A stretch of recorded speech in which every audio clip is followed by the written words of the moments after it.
नमस्कार विद्यार्थियों, इस वीडियो में मैं आप लोगों का स्वागत करती हूँ। इतिहास विषय में आज हम पाठ 9 मराठों का स्वतंत्रता युद्ध इस पाठ की जानकारी प्राप्त करेंगे। उसके पहले हम आइए यहाँ पर भोसले घराने शिवाजी महाराज के खानदान के बारे में जानकारी प्राप्त करते हैं। भोसले घराने के वंशावली देखो, यहाँ पर आप लोग नाम दिया गया है। मालोजी राजे जिनके पुत्र हुए शाहाजी राजे।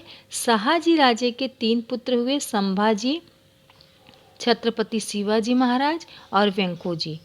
अब शिवाजी महाराज के 2 पुत्र हुए जिनकी जानकारी इस पाठ में हम पढ़ेंगे, छत्रपति संभाजी महाराज और छत्रपति राजाराम महाराज।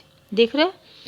अब संभाजी महाराज ने एक विवाह किया था जिनसे इन्हें छत्रपति साहू जी महाराज एक पुत्र हुए, और राजा राम जी ने 5 विवाह किया था और 2 पत्नियों से इन्हें 2 पुत्र हुए। देखिए यहाँ पर छत्रपति शिवाजी द्वितीय और छत्रपति संभाजी जो राजसबाई के पुत्र थे, और शिवाजी द्वितीय जो थे ताराबाई के पुत्र थे। यहाँ पर देखिए, यहाँ पर हम और विस्तार से देखते हैं। देखिए, संभाजी महाराज जो पहले शिवाजी के भाई थे, वो संभाजी महाराज, उनकी माता का नाम क्या था? जीजाबाई। और यहाँ पे शिवाजी महाराज पिता का नाम वही साहू महाराज, माता का नाम जीजाबाई। इन्होंने 8 विवाह किया था। इनसे इन्हें 2 पुत्र हुए थे, राजाराम महाराज और संभाजी महाराज, और 8 कन्याएं हुई थी, पुत्रियाँ, जिसके बारे में बताती हूँ अभी आपको। और एक वेंकोजी महाराज। देख रहे हो आप लोग।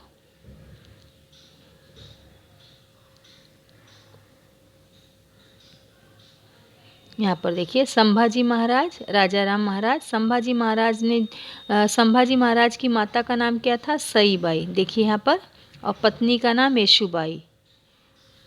यहाँ पे देखिए शिवाजी महाराज की पत्नियों के नाम आप लोग देख रहे हो, सईबाई, सोयराबाई, काशीबाई, काशीबाई, सकवारबाई, पुतलाबाई, सगुणाबाई, है ना, गुणवंताबाई और लक्ष्मीबाई। अब यहाँ पर दूसरे जो पुत्र थे राजाराम महाराज जी, ये किसके पुत्र थे? सोयराबाई के। राजाराम महाराज ने 5 विवाह किया था। यहाँ पर देखिए, ताराबाई, राजसबाई, जानकीबाई, अंबिकाबाई और सगुणाबाई। 2 पत्नियों से इन्हें 2 पुत्र हुए जिनकी जानकारी मैं आपको दी अभी। इनकी 8 कन्याएं शिवाजी महाराज की। देखिए यहाँ पर राजकुंवर सिरके, सकुबाई नाइक, राणूबाई। देख रहे हैं आप लोग। उनकी माताओं के नाम यहाँ ब्रैकेट में आप लोग को दिए गए हैं। अंबिकाबाई महाडिक, देख रहे हो, दीपाबाई, कमलाबाई, पालकर। देखिए, ठीक है। आज हम यहाँ पर इस पाठ में संभाजी महाराज के बारे में, राजाराम महाराज के बारे में, और उनकी जो पत्नी थी ताराबाई उनके बारे में, और संभाजी महाराज की जो पत्नी थी येशुबाई, इनके बारे में हम जानकारी प्राप्त करेंगे। देखिए, पहले हम लोग पाठ को पढ़ेंगे फटाफट। देखिए, छत्रपति शिवाजी महाराज की मृत्यु के पश्चात स्वराज की रक्षा करने के लिए मराठों ने छत्रपति संभाजी महाराज, छत्रपति राजाराम महाराज और महारानी ताराबाई के नेतृत्व में मुगलों से प्रखर संघर्ष किया। यह संघर्ष 27 वर्षों तक चला। बच्चों देखो, मैं यहाँ पर पढ़ रही हूँ, आप लोग देखो। ये देखिए कहाँ 27 वर्ष तक चला। प्रदीर्घ चले इस संघर्ष को मराठों का स्वतंत्रता युद्ध कहा जाता है। ईस्वी सन 1682 में स्वयं औरंगजेब बादशाह दक्षिण में चलकर आया। फिर मुगलों के साथ हुए इस युद्ध में अनेक विकट बाधाओं को मात देते हुए मराठे विजयी हुए। भारतीय इतिहास में यह स्वतंत्रता युद्ध रोमहर्षक, देखो यहाँ पर, और तेजस्वी युग कहा जाता है। इस पाठ में हम स्वतंत्रता युद्ध का अध्ययन करेंगे। यहाँ मराठा शब्द से अर्थ है मराठी बोलने वाला अथवा महाराष्ट्र के लोग। मराठा शब्द जब आएगा तो आप समझ जाना कि महाराष्ट्र के लोग या फिर मराठी बोलने वाला, इस शब्द को यहाँ पर संबोधित किया गया है। अब देखिए बच्चों, यहाँ पर हम लोग आते हैं छत्रपति शिवाजी महाराज के बारे में। देखिए आप लोग देख रहे हैं, ये छत्रपति शिवाजी महाराज शिवाजी महाराज के बड़े बेटे। उनका जन्म 14 मई 1657 को पुरंदर किले में हुआ।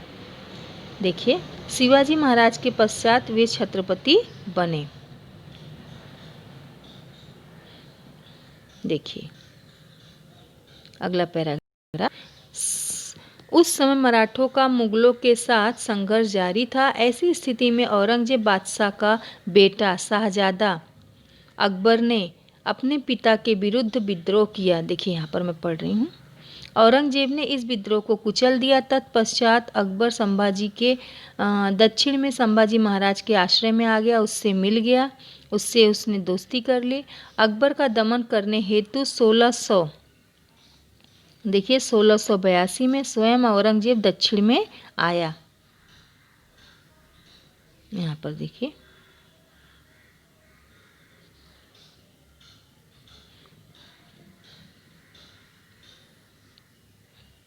उसने पुर्तगालियों को अपने पक्ष में कर लिया। जंजीरा के सिद्दी को मराठों के विरोध में अभियान चलाने को कहा। मतलब उसने सबको मराठों के विरोध में युद्ध करने के लिए अपने साथ मिला लिया।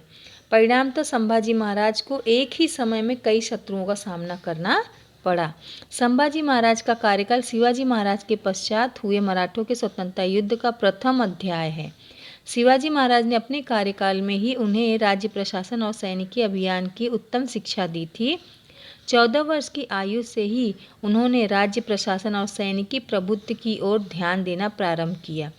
अपनी युवा अवस्था में उन्होंने मुगलों और आदिल शाह के कई प्रदेश पर आक्रमण किए। उनके युद्ध कौशल का वर्णन करते हुए तत्कालीन फ्रांसीसी प्रवासी एबे कैरे कहता है, यह युवराज छोटा है फिर भी धैर्यशील और अपने पिता की कीर्ति के अनुरूप शूरवीर है। संभाजी महाराज के छत्रपति बनने के पश्चात मराठों का मुगलों के साथ चलने वाला संघर्ष अधिक प्रखर हुआ। औरंगजेब का उद्देश्य काबुल से कन्याकुमारी तक मुगलों का एक छत्र शासन निर्माण करना था। अपनी विशाल सैनिकी और आर्थिक शक्ति द्वारा मराठों का राज्य पूर्णतः नष्ट करना था। उसका स्वप्न था कि लेकिन संभाजी महाराज ने अपनी वीरता और युद्ध कौशल के बल पर क्या किया, धूल में मिला दिया।